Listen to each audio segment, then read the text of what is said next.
They knew it was dangerous. They had the reports, they had the warnings, they had the data, and yet they chose to ignore it.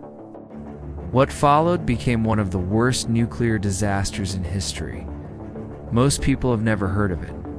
In the late 1950s, deep inside the Soviet Union, there was a closed city. It didn't appear on maps. It had no official name. Today we know it as Miak, inside this facility. The Soviet government processed nuclear material for weapons. It was rushed, poorly designed, and extremely dangerous.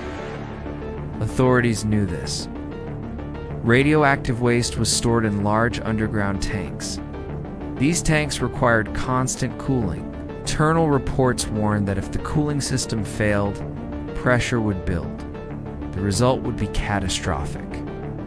But fixing the system would slow production, and slowing production was not an option. So the warnings were ignored.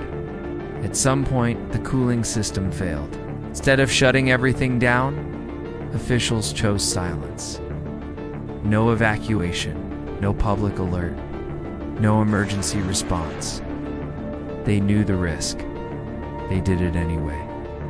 In September 1957, one of the tanks exploded.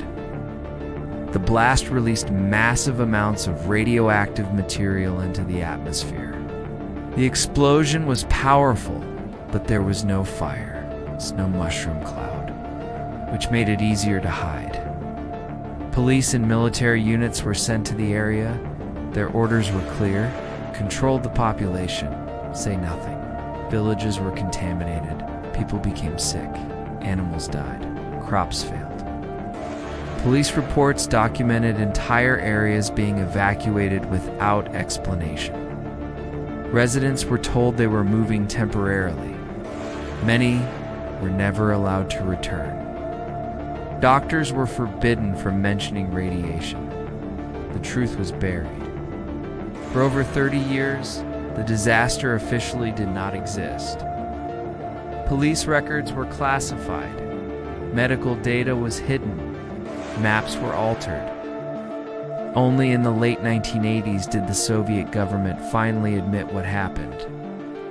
By then, thousands had been affected. This disaster wasn't an accident. It wasn't ignorance. It was a decision. They knew it was dangerous. They did it anyway. And the consequences were paid by people who were never given a choice.